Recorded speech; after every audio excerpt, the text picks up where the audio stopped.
இங்க நாம் தமிழர் கட்சி முன்வைக்கக்கூடிய கொள்கையோட யார் உடன்பட்டு வராங்கன்னு சொல்லுங்க.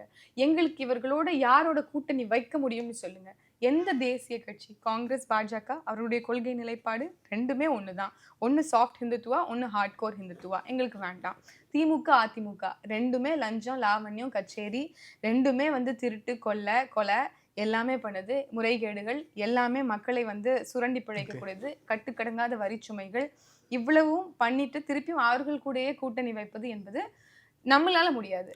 இதற்கு பிறகு புதிதாக வரக்கூடிய கட்சியினுடைய புதிய கொள்கைகள் என்ன? வந்த தாவேகாவும் தன்னுடைய நிலைப்பாட்டுல ரொம்ப தவறாக இருக்கு, பிழையா இருக்குங்கிறது தொடர்ச்சியா சுட்டி காட்டிட்டும் இருக்கும். அப்போ யாரோட கூட்டணி வைக்கிறதுங்கிற ஒரு கேள்வி இருக்குல்ல.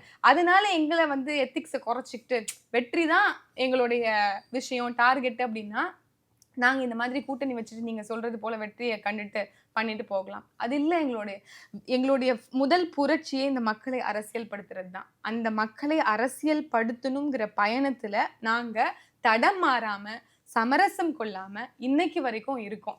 ஐ திங்க் அதுவே எங்களுக்கான வாழ்நாள் சாட்டிஸ்ஃபேக்ஷனை கொடுக்கும் அப்படின்னு நான் நினைக்கிறேன். ஆனால் கட்டாயம் மக்களுடைய மனது மாறும், மக்களுடைய அரசியல் புரிதல் இன்னும் உருவெறும் அப்படிங்கிறதுல எந்த மாற்று கருத்தும் இல்லை. அந்த நம்பிக்கையின் பாதையில தான் நாம் தமிழர் கட்சி பயணிக்குது. மக்கள் அரசியல் படுத்தி விழிப்புற்ற சமூகமாக மாறி அவர்கள் அணிதிரண்டு ஒரு அரசியல் புரட்சி வெடிக்கும் போது கட்டாயம் நாம் தமிழர் கட்சியினுடைய ஆட்சி